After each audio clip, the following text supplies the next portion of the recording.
আজকের ভিডিওতে যা যা থাকছে তার বিশেষ অংশগুলো।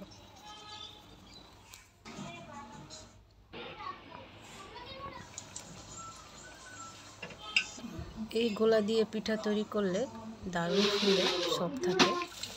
তো বাজারগুলো গুছিয়ে নাস্তা তৈরিতে। সবাইকে আসসালামু আলাইকুম, সবাইকে শুভ সকাল। ছোট্ট পরিবারে সবাইকে স্বাগতম। সকালবেলা চলে আসলাম নাস্তা তৈরি করতে, পরোটা। আর অফ ক্যামেরায় আমি ওই পেঁপে কুচিয়ে ভাজি করে নিয়েছি পরোটার জন্য। তো আমি পরোটাগুলো তৈরি করব, এই জন্য এখানে আটা নিয়ে একটা ডো তৈরি করে নিলাম নরম করে। আর একটু দেরি করেই সবাই উঠছি, প্রায় অনেকটা বেজে গেছে, তাই তাড়াহুড়ো করে নাস্তাটা তৈরি করছি। আগে ওঠার দরকার ছিল। তো যাই হোক, এখন প্রায় 10টার বেজে গেছে, তাই আর কি এই অফ ক্যামেরা ওই যে পরোটার জন্য আবার ভাজি লাগবে, সেই জন্য আমি পেঁপে দুটো কেটে কুচিয়ে ভাজি করে রেডি করে নিয়ে এখন পরোটাগুলো তৈরি করতেছি আর কি। আজকে পরোটাগুলো আমি ভাবলাম একটু চারকোনাচ্চা করে পরোটাগুলো তৈরি করব। বাচ্চাদের এইভাবে নাস্তা দিলে আর কি এগুলো খুব পছন্দ করে। তো অনেক দিন পর আজকে আসলাম পরোটা তৈরি করতে আর কি। আশা করি যে যেখানে আছেন আঙ্কেল আন্টিরা, আপু ভাইয়ারা, ছোট্ট ছোট্ট সোনামণিরা, আশা করি যে যেখানে আছেন ভালো আছেন, সুস্থ আছেন। যারা আমার কুকিং ব্লগে নতুন এসেছেন, ওয়েলকাম। যারা এখনও লাইক দেননি, প্লিজ ভিডিওটি লাইক দিয়ে কন্টিনিউ করবেন দেখার জন্য। তো পরোটা আপনারা এই একটু তেল ভালো করে দিয়ে মেখে নিয়ে যদি আটা দিয়ে বানান, পরোটাগুলো শক্ত হয় না, একেবারে নরম থাকে। আর ওই যে দেখছিলেন যে আমি চবড়ি সংরক্ষণ করেছিলাম গরুর মাংসের, দেখুন এইভাবে যদি একটু চবড়ি দিয়ে ভাজা হয়, আর দেখছেন চবড়িতে আমি কি কি উপকরণ দিয়ে জাল দিয়ে তারপরে আমি সংরক্ষণ করে রেখেছি। আজ এই প্রথম পরোটা ভাজি আর কি, দারুণ মজার।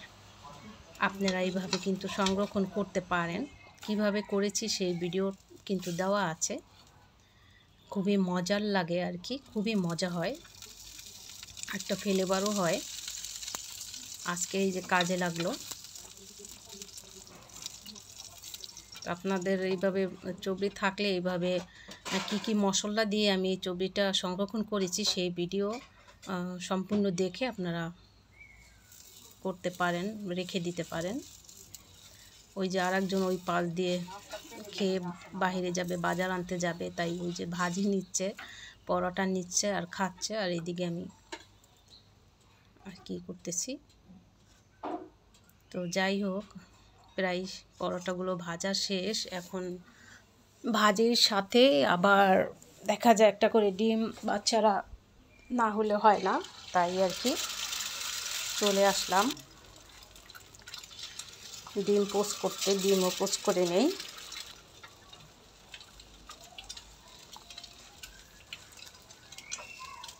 তো এরকম আসলে অনেক সময় থাকে না, তাই এই মানে প্রতিদিন পরোটা দিলে প্রতিদিনেই খেতে পারে। তো অবশ্যই শুরু থেকে শেষ পর্যন্ত দেখতে থাকুন ভিডিওটা, আশা করি ভালো লাগবে। ঝটপট নাস্তা খাবার জন্য রেডি হয়ে আছে। ওই তো নাস্তা দিয়ে এইদিকে, আর আমিও খেয়ে দিয়ে আবার অন্য কাজে হাত দিব, তাই নাস্তা খেতে বসলাম। দেখুন পরোটার ভিতরটা কতটা সফট, আর এই পরোটাগুলো এইভাবে দারুণ মজার লাগে। তো ঝটপট আমি খেয়ে নিচ্ছি, আর খেয়ে দিয়ে আবার বাজার রান্না গুছিয়ে আবার দুপুরে রান্না, এরপরে আবার এই দেখুন বলতে বলতে বাজার নিয়ে আসছে। আর ঘরের কর্তা বলতেছে যে বাসায় না থাকলে অনেক কিছু বানানো হয়, সেই সময় খেতে পারি না সব একসাথে। তো বাসায় আছি, তো ঠান্ডা ঠান্ডা ওয়েদার, কিছু তেলের পিঠা বানাও। তো ভাবলাম এক রকমের পিঠাই বানাবো। তো সন্ধ্যার পরে সেই দুটো রেসিপি আছে, অবশ্যই ভালো লাগবে, দেখতে থাকো। বাজারগুলো গুছিয়ে নিচ্ছি, পেঁয়াজ শেষ হয়ে গেছিলো, আর এই যে পেঁয়াজগুলো ওইদিকে রেখে দিচ্ছি। আলু পেঁয়াজ এটা লাগেই সব সময়। যাই হোক, কিছু কাজ করে করে আবার ভিডিও এডিটিং, থাম্বনেল, টাইটেল, আর অফ ক্যামেরায় দেখুন ওই বাজার গুছিয়ে অফ ক্যামেরায় দুপুরে রান্নাও বসিয়ে দিয়েছিলাম। এটা ঝিঙ্গে দিয়ে চিংড়ি মাছ দিয়ে ঝিঙ্গে ঘন্ট, অসাধারণ, আমার খুবই পছন্দের একটা আইটেম। তো এদিকে আমি তেল দিয়ে দিলাম। ওই অনেক দিন পর খাই তো আপনার ওই লাল মুরগি, তো বাচ্চারা এত পছন্দ করে ব্রয়লার, তো ওদের জন্য বাধ্য হয়ে আবার এই যে ব্রয়লার আনছি দুটো, লাল মুরগি আনছিলাম 3টা। তো প্রথমে আমি একটু ভেজে নিব। ব্রয়লারটা যদি আমরা আলু ছাড়া বা হালকা গায়ে ঝোল দিয়ে কষিয়ে রান্না করি, আপনার খুবই মজা পাবেন, দেশি মুরগির স্বাদ পাবেন। এই যে দেখুন লাল লাল করে একটু কিন্তু ভেজে নিয়েছি। তো এইভাবে ভাজা শেষ, আমি আর একটা হাঁড়ি বসিয়ে দিলাম। আবার ওই এখন পেঁয়াজের পেস্ট 2 চামচ, আদার পেস্ট হাফ চামচের একটু বেশি, আর রসুনের পেস্ট দিয়ে, আর এই যে তেল বের হয়েছে এই তেলটা দিয়ে দিলাম, আর লবণ দিয়ে দিলাম, হলুদের গুঁড়া একটু দিলাম, তেল ছিটে যায় এই জন্য হলুদের গুঁড়া লবণটা আগে দিয়ে দিলাম একটুখানি। এতে কিন্তু একটু তেল ছেটে না, হলুদটা দিলে চুলাটাও পরিষ্কার থাকে। আর সামান্য আর একটু তেল অ্যাড করলাম। তো ব্রয়লার মুরগিতে হয় কি, ওই যে মাংসটা আর কি হাড় কম, মাংস বেশি, তাই জিরার গুঁড়া ধনিয়ার গুঁড়া দিলাম, কালো গোলমরিচের গুঁড়া একটু দিয়ে দিলাম, সাদা গোলমরিচের গুঁড়া দিলাম, কালো না। তো কষিয়ে নিয়ে আবার হলুদ মরিচের গুঁড়া দিলাম। তো এইভাবে করে মশলাটা একটু ভালো করে কষিয়ে নিয়ে একটা বোম্বে মরিচ দিলাম, ওই যে বাড়ির থেকে নিয়ে আসছিলাম, প্রায় 1 বছর হয়ে আসলো। একটা বোম্বে মরিচ দেওয়াতেই অনেক ঝাল হয়েছে। তো বাড়ির ছাদে যে বোম্বে মরিচগুলো আনছিলাম, ওইটা যে ফ্লেভারটা, কিনে আনছি ওই ফ্লেভারটা নাই, কিনাটা ঝাল বাট ওই ফ্লেভারটা নাই। তো যাই হোক, আমি মাংসটা দিয়ে দিলাম কষিয়ে। এখন ফুটন্ত গরম পানি এই মুহূর্তে দিয়ে দিলাম। ফুটন্ত গরম পানিটা কিন্তু এই মুহূর্তে জরুরি, ঠান্ডা পানি দিলে ওই স্বাদটা অনেকটা হারিয়ে যায়।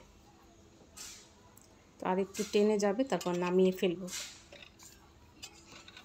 চুলার পরে আজকে বাড়তি কিছু কাজ, ভাবলাম যাক ঠান্ডা ওয়েদার একটু করি, আর এই টালা জিরা গুঁড়ো দিয়ে নামিয়ে ফেলবো। এখন ব্রয়লার মুরগি দেখে আলু টালু কিছু দিলাম না। এই দেখুন নামিয়ে ফেললাম। দুপুরে রান্নাটা শেষ। দুপুরে রান্নার জন্য সত্যি এতটা টেনশন হয় খুব, যে কখন রান্নাটা শেষ হবে। হাঁড়িতে ভাত বসিয়ে যে বলকানো শুরু হয়ে গেছে। আর এদিকে দেখুন আমার যে রান্নার পরে যে নোংরা হয়েছিল, মোছা মাছি সব করা কমপ্লিট, ভাত হয়ে গেছে। পানি ফুটাতে দিয়ে দিলাম। এই যে ঘর ক্যামেরার আড়ালে কিন্তু আমি ঝাড়ু দিয়ে মুছে নিয়েছি। সব সময় আর ঘর মোছা ঝাড়ু দেওয়া দেখান ভালো লাগে না। ওরা দুই যে গোসল করে এসে অপেক্ষায় আছে ভাত খাবে। আর দেখুন সম্পূর্ণ ঘরটাকে আমি একদম ক্লিন করে মুছে নিয়ে তারপরে কি করলাম, গোসল সেরে নামাজে আসলাম, আর এদিকে তাদের ভাত দিলাম। তো খেয়ে দিয়ে তারপরে আসলাম একটু রেস্ট নিতে। আর এই যে মেয়েকে ঘুম পাড়াবো, ওই যে ঘুমাবে না, ওই যে লুকিয়ে আছে। টেনে নিয়ে এসে, যে পড়া নেই, প্রাইভেট পড়াতে আসবে না, তো একটু খুব কষ্ট করে ঘুম পাড়ালাম। চাঁদের কপালে চাঁদ টিপ দিয়ে যা, ধান বাংলে কুড়ো দিব, মাছ করলে মুড়ো দিব, কালো গায়ের দুধ দিব, দুধ খাবার বাটি দিব, খুব কষ্ট করে ঘুম পাড়িয়ে আসলাম। আর এইদিকে দেখুন 2-3 ঘন্টা আগে আমি গোলাটা তৈরি করব, সেই জন্য চলে আসলাম। সন্ধ্যার পরে বানাবো। এখানে আমি প্রায় 1 কাপের বেশি দিয়ে দিলাম চাইলের গুঁড়া, ভরপুর 1 কাপ দিয়ে দিলাম ময়দা, খেয়াল করুন। আর 1 কাপের একটু কম দিয়ে দিলাম আটা, চিনি 1 কাপের মতো, আর হালকা কুসুম গরম পানি। এই গোলাটা তৈরি করছি আমি ওই তেলের পিঠা বানানোর জন্য। তো সন্ধ্যার পরে বানাবো। লবণ দিয়ে দিলাম, আর দিয়ে দিলাম 1 কাপের মতো নারকেল কোড়ানি। এটা তেলের পিঠার জন্য। আর আপনারা দেখুন আমি আটা, ময়দা আর চালের গুঁড়ি 3টা আইটেমে দিয়েছি। দারুণ পিঠা হবে, ভিতরটা দারুণ ফুলবে, ঠান্ডা হলে চেপে যাবে, কিন্তু দারুণ ফুলবে এবং সফট হবে। আর 2-3 ঘন্টা পরে আমি কিন্তু আসবো বানাতে। এই যেটা রেস্টে দিলাম, যেহেতু এখনও অনেক সময়। সন্ধ্যার পরে তৈরি করা শুরু করব। পাটিসাপটা পিঠাতে আমি 1 কাপ দিয়ে দিলাম আপনার আটা, আর 1 কাপ একটু কম দিয়ে দিলাম চাইলের গুঁড়া, লবণ আর চিনি দিয়ে দিলাম, আর হালকা কুসুম গরম পানি।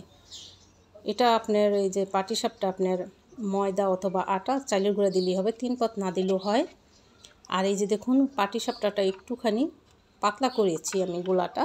এই যে এখন এটাও 2-3 ঘন্টা রেস্টে থাকবে। আর এদিকে আমি পাটিসাপটার জন্য যে ক্ষীরটা তৈরি করব, দুধ দিয়ে ক্ষীরসা পাটিসাপটা বানাবো। 1 কাপের মতো সুজি যে চেলে নিচ্ছি, আর 1 কাপের মতো গুঁড়া দুধ দিয়ে দিচ্ছি। দারুণ হয়েছিল এই ক্ষীরটা, মানে পুরটা আর কি। এখন এখানেও আমি 1 কাপ নারকেল দিয়ে দিলাম, নারকেল কোড়ানি। তবে নারকেলটা খেলে যাদের হয়তো বা ওই সমস্যা হয় তারা অ্যাভয়েড করতে পারেন। আর এই যে আমি পানি দিয়ে দিলাম প্রায় 1 কাপের একটু বেশি, আর 1 কাপের মতো এখানে চিনি দিলাম। আপনি পাটিসাপটা গোলাতে চিনি দিচ্ছেন, আবার এই যে ক্ষীর তৈরি করবেন যে এটা তো চিনি, এটা হিসাব করে কম বেশি দিতে পারেন। তো দ্রুত এখন লাগতে হয় না, নিচে আবার লেগে যায় আর কি। এটা আরও শুকাবে। একটা আছে একবারে লেটকা লেটকা পিঠা থেকে বের হয়ে যায় খেতে গেলে, ওটা কিন্তু ভালো লাগে না। এই যে দেখুন এই নামিয়ে ফেলবো, ঠান্ডা হলে আর একটু শক্ত হবে। এটা কিন্তু সুন্দর, খালি খাওয়া যায়, এতটা স্বাদ হয়েছে। তো সব রেডি করে রাখলাম, এরপরে বানাতে আসছি। বিশ্বাস করুন সন্ধ্যা প্রায় হয়ে আসছে। আর এদিকে তো দেখুন আমি আপনার দুপুরবেলায় আমি গোলাগুলো সব রেডি করে রেখেছিলাম, প্রায় 2-3 ঘন্টা রেডি করে রেখেছি। যে এখন একটা তাওয়া বসিয়ে দিলাম। প্রথমে আমি পাটিসাপটা তৈরি করব। প্রতিটা পাটিসাপটা পিঠা তৈরি করার আগে আগে টিস্যু দিয়ে হালকা করে একটু মুছে নেবেন। আর এই যে দেখুন গোলাটা, দেখবেন একটা পিঠাও আপনার ফেটে যাবে না, ভাঙবে না, কালারটাও কিন্তু নষ্ট হবে না, সাদা থাকবে। এইভাবে ঘুরিয়ে নিচ্ছি, একটু লম্বা আকারের নেবেন, তাহলে পিঠাটা সাইজটা সুন্দর হবে, আবার বড়তেও ভালো হবে। আর এই যে ক্ষীর আমি দিয়ে দিলাম ভিতরে।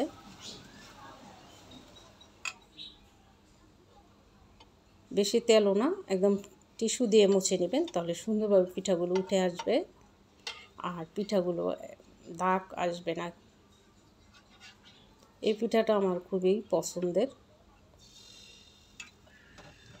এভাবে একটু লম্বা করে নেবেন, তাহলে পিঠার সাইজ ভালো হবে। সাথে সাথে ভাপ হয়ে যায়, কাঁচা যে সাদা অনেকটা থাকে ওটা দেখবেন, কাঁচাটা না থাকলে পুরটা দিয়ে দিবেন। বেশি লাগে না, 10-15-20 সেকেন্ডের ভিতরেই দেখা যায় ভাপটা হয়ে যায় ঢাকনা দিলে। আর দেখুন পিঠাগুলো কি সুন্দরভাবে উঠে আসছে, দারুণ। 3 রকমের দিয়ে চালের গুঁড়া দিয়ে আপনার তেলের পিঠা, এটা 2 রকমের। এই পিঠাগুলো সত্যি মাশাআল্লাহ খুবই সুন্দর হয়েছে। শুধু চালের গুঁড়ো দিয়ে বানালে আপনার হয়ে যায়, শক্ত হয়ে যায়, ফেটে যায়। তো সবগুলো পাটিসাপটা আমি এইভাবেই তৈরি করে নেব।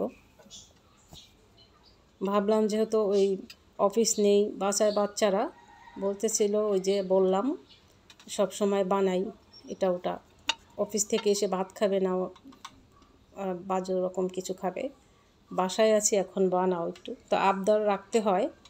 আর এই কষ্টগুলো তখনই দূর হয় যখন তারা তিক্তে মিঠে খেয়ে বলে ভালো লাগে, তখনই আমার কষ্টটা দূর হয়ে যায়। তো যাই হোক, আমি সবগুলো পিঠা দেখুন ভেজে নিচ্ছি, আর একটা পিঠাও কোনো ডিসকালার হয়নি, দারুণ হয়েছে। দেখুন, খেজুরের গুড় বানালে কালারটা হবে খয়েরি খয়েরি। এই ভিতরটা দেখুন। তো পাটিসাপটা তো শেষ হলো, এখন তেলের পিঠা বানানোর জন্য আমি আবার হাঁড়ি বসিয়ে দিলাম, একটু গরম হলে তেল দিয়ে দেব। এই হাঁড়িটা নিয়ে আবার আমার একটু ভুল হয়েছিল, যদি কড়াই নিতাম ভালো হতো। লাস্টে প্রথমে 2-4টা পিঠা লেগেছিল আর কি। তো হাঁড়িটা গরম করতে দিলাম ভালো করে। আর এই পিঠাগুলো কতটুকু গোলা তৈরি করছি, তাতে পাটিসাপটা দেখুন, পাটিসাপটা পিঠা অনেক আয় হয়। তেল পুরোপুরি গরম হয়ে কয়েকটা পিঠা বানিয়েও নিয়েছি, নিচ্ছে। আর দেখবেন পিঠাগুলা কী রকম করে মাশাআল্লাহ দিলে ফুলে। অনেক তেলের পিঠা অনেকে বলে ফুলে না, দেখুন ভেতরটা একেবারে দারুণ।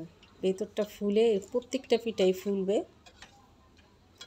ছিদ্রি দেখে পিঠাটা ফুলার পরে আবার একটু ডেবে যায়, কিন্তু সফট। আরও কয়েকটা বানাচ্ছি, ভাবলাম যেহেতু বানাবো আপনাদের সঙ্গে একটু শেয়ার করি। তেলের পিঠা বানাতে একটু সময় লাগে, মানে ভাজতে আর কি। দেখুন মাশাআল্লাহ দিলে পিঠাগুলো ফুলে টইটুম্বর। তো যে আইটেমগুলো দিচ্ছি আপনারা এইগুলো দিয়ে বানাবেন পিঠাগুলো সত্যি। আর 2-3 ঘন্টা আগে এই গোলাটা রেডি করে রাখবেন আর কি, তাহলেই হবে। আর শুধু চালের গুঁড়া দা বানালে পিঠাটা সত্যি ভালো হয় না। আর শুকনো চালের গুঁড়া দিয়ে বানালে তো মোটেও না, একদম ফেটে ফেটে যায়, পরবর্তীতে শক্তও হয়। দারুণ। তো আমি সবগুলো পিঠাও বানিয়ে নিচ্ছি এইভাবে। হাঁড়িটা আরও বড় হলে আরও পাশে আরও 2-1টা করে দিতাম, সেটা আর হলো না। একটা করে দিয়েছি বিদায়, একটু দেরি হয়েছে। এই যে দেখুন সবগুলো রেডি। উনি আবার গেছে বাহিরে, সন্ধ্যার পরে আসবে, তা আসলে খাবে। যাই হোক, আমি রেডি করে রেখে দিলাম। ভিতরটা দেখুন ফুলে। এই যে, তো আমি নিয়ে এখন ডাইনিংয়ে রেখে দেই, যখন আসে খাবে। বলছে বানাতে, রেডি করে রেখে দিব। এই বলার পরে আর অপেক্ষা করি নাই সত্যি, যে যাই হোক আসবে খাবে। রাতের মধ্যে হয়ে গেল আমার। পিঠা খাবে, যে ভাত খাবার খাবে। ভালো লাগলে অবশ্যই পাশে থাকবেন। আজকের ভিডিও এই পর্যন্তই। ভালো থাকবেন। আসসালামু আলাইকুম। আল্লাহ হাফেজ।